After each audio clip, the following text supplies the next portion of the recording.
to Manchester City, Paul. Everything seems to be very in flux, obviously, for them, bringing in nearly £200 million of talent in a January transfer window.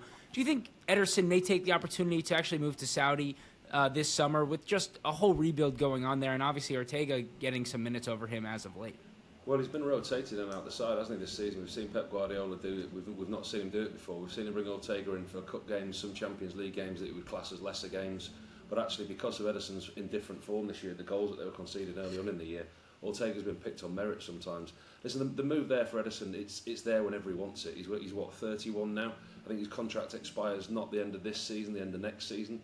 So if they are going to get a fee for him and he's going to move on without signing a new deal, it's going to be the end of this season. The opportunity for him to go to Saudi Arabia is always there. So you look at the top teams, you look at Al Hilal, the one that Neymar's just left, the one that Mo Salah's linked heavily with. They've got Bono in goal. I mean, he's 34 years old, Moroccan international. Ederson's better than him. Al Nassr, the top two teams, Al Hilal, Al Nassr, three teams, and Al Ittihad. Bento's in goal for Al Nassr. He's 25-year-old, young Brazilian. He's got 2 caps for Brazil, but he doesn't play for Brazil because of Alisson and Ederson. So he's better than him. You go to Ittihad, Rajkovic, the Serbian. He's there. He's 28, but Ederson's a better goalkeeper than him. Al Qadsiya, the new team this season, have come up and they're the surprise. They're currently sat third in the league. They've got Castells, the Belgian goalkeeper, but he's 33. Ederson's an improvement on him. So they've got goalkeepers, but he's better than the goalkeepers they've got. The one team that you look at this season who's investing heavily is Al Shabab, the one that Vitor Pereira left to go to Wolves. Fatih Terim, the ex-Turkey manager, won a lot of trophies in Galatasaray.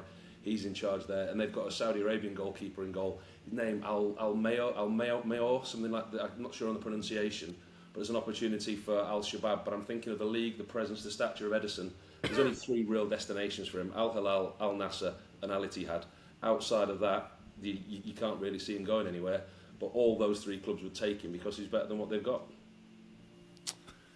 And Pete, Man City have been obviously rebuilding that defense, bringing in 2 center backs. They were linked with bringing Andrea Cambiaso as well to the club.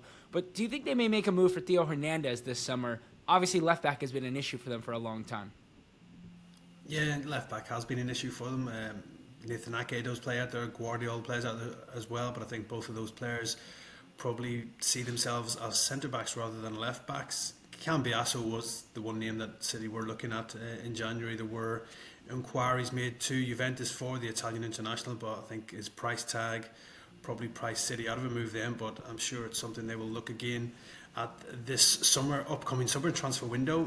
Theo Hernandez, obviously another top left back at AC Milan. He's been one of the best left backs for a while now, France international as well, but his contract talks have stalled with AC Milan. He's just got over a year to run on his current deal until the summer of 2026.